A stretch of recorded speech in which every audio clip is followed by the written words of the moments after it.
নমস্কার বন্ধুরা, সবাই কেমন আছেন? স্বপ্নার গল্পকথায় সবাইকে স্বাগত। আশা করি সকলে ভালো আছেন, সুস্থ আছেন। দেখুন, আমি সিদ্ধ বসিয়ে দিয়েছি। সবজিগুলো হালকা একটু ভাপ দিয়ে নেব, নিয়ে জলটা ছেঁকে নেব। তার মধ্যে নিয়ে নিচ্ছি আদা, আর এই পাঁচফোড়নটাকে একটু হালকা টেনে নিতে হবে। টেলে নিয়ে একটু পিষে নিতে হবে। আপনারা মিক্সিতেও করে নিতে পারেন, কিন্তু অল্প মশলা বলে আমি শিলেই করে নিয়েছি।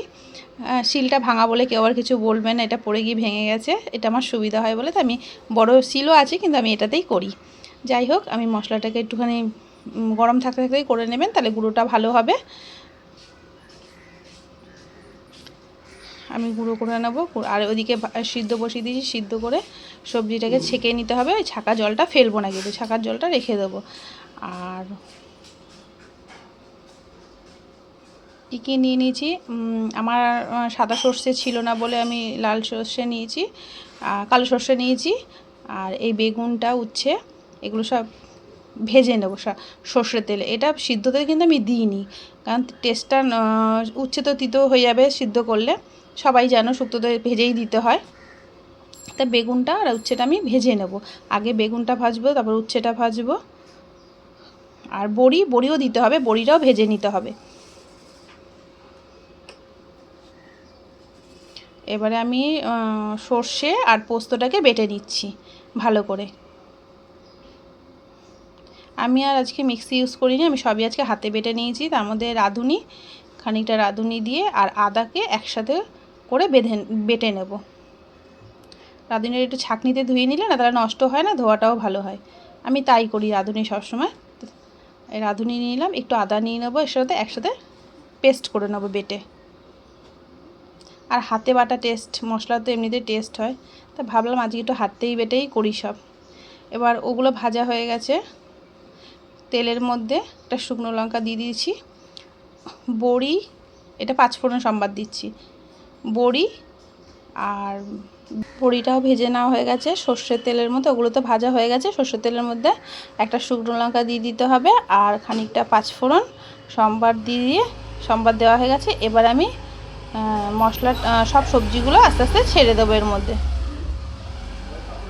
যা যা সবজি, একটু পটল দিয়েছিলাম, একটু পেঁপে দিয়েছি, অল্প আলু দিয়েছি, হালকা পটল দিয়েছি, অল্প করে একটু বিট দিয়েছি, যা যা ছিল সজনে ডাঁটা সব একটু ভাপ দিয়ে নিয়েছিলাম। এগুলো সব ভাপ দিয়ে নিয়েছিলাম। এগুলোকে একটু সাঁতলে নিলাম। এটা নারকেল কুড়ি দিলাম অল্প করে নারকেল কুড়ি দিলাম। আর বড়িটা সাইডে ভেজে রেখে দিয়েছি। আমি যেভাবে করেছি তোমাদের সঙ্গে সেটাই শেয়ার করলাম। আর এটা হচ্ছে রাঁধুনি আর আদা যে বাটাটা ছিল সেটা দিলাম। আর এটা হচ্ছে পোস্ত আর সর্ষে বাটা। আর এই সিদ্ধ করা যে জলটা, ওই জলটা ছেঁকে আমি রেখে দিয়েছি, সবজি সিদ্ধর জলটা।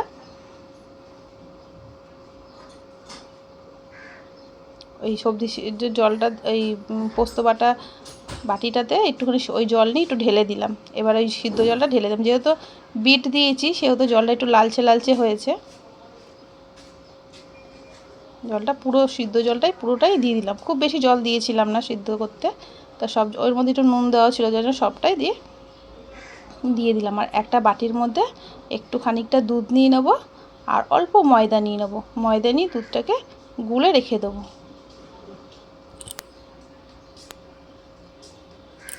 দিয়ে দিচ্ছে, দেখো, কাঁচকলা ভাজা, এটা দিয়ে দিলাম। আর একটু পরে বেগুনটা দিয়ে দিলে একদম গলে যাবে বলে বেগুনটা একটু পরে দিচ্ছি। কাঁচকলা, উচ্ছে এগুলো দিয়ে দেবো, বেগুনটা সবার লাস্টে দেবো।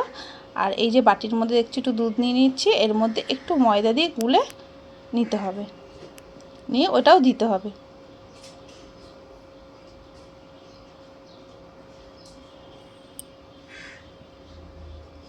যে এতটুকু ময়দা এই দুধটার মধ্যে গুলে নেব, গুলে ওই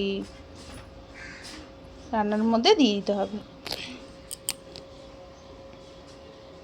ফুটবে সেই সময় দিয়ে দেবো। একটু জল জল করবে, নাহলে শুক্তোটা তো জমে যায়, যেহেতু পোস্ত এগুলো দেওয়া হয়েছে।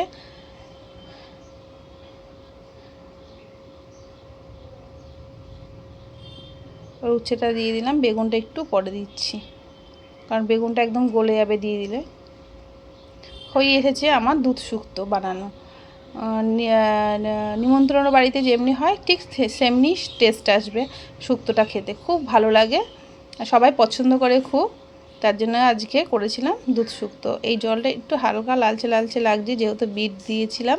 বিট যদি না দিতাম একদম দুধের মতো সাদা হতো। তা ভাবলাম ঘরে সবজি রয়েছে, এমনিতে তো আর কেউ খেতে চায় না, তাই এর মধ্যে দিলে পরে যদি একটু সবাই খায়, যেহেতু পছন্দ করে এই খাবারটা।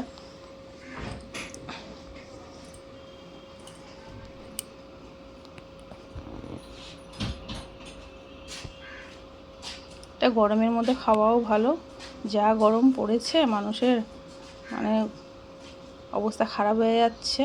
আমি ওই দুধটাও দিয়ে দিলাম, আর আমি বড়িটাও দিয়ে দিলাম। বড় বড়ি ছিল না আমার ঘরে, ছোটো ছোটো বড়ি ছিল, আমি সেটাই দিলাম।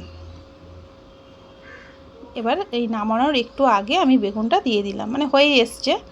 এবার দুটো জিনিস দিলেই কমপ্লিট হয়ে যাবে। দুটো জিনিসের মধ্যে এক দেবো হচ্ছে যেটা গুঁড়ো করে রেখেছিলাম, পাঁচফোড়নটা একটু হালকা তেলে ওই গুঁড়োটা দিয়ে দেবো, আর একটু ঘি দিয়ে দেবো, তাহলেই কমপ্লিট হয়ে যাবে আমার দুধ শুক্তো। এই যে দিয়ে দিলাম, যতটুকু ছিল সবটুকু, অল্পই দিতে হবে, পাঁচফোড়নটা তেলে ওটা দিয়ে দিলাম। আর এবার দিয়ে দেবো ঘি,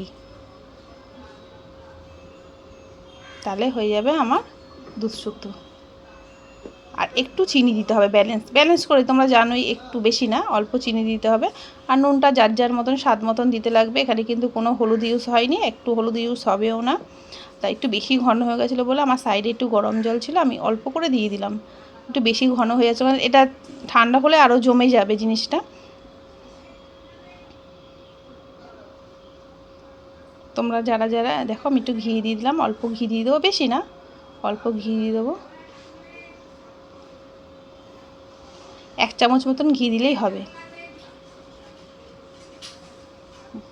মিডিয়াম সাইজের চামচের 1 চামচ মতন ঘি দিয়ে দেবে, ব্যাস ফুটে গেলে এবার রেডি হয়ে যাবে। তোমরা করে খেয়ে জানিও কীরকম লাগছে খেতে। আমাদের ঘরে তো সবাই খুব পছন্দ করেছে, তাই তোমাদের সঙ্গে শেয়ার করলাম, বা পছন্দ করে। এই দুধ শুক্তোটা আমাদের বাচ্চা বড় সবাই খুব পছন্দ করে।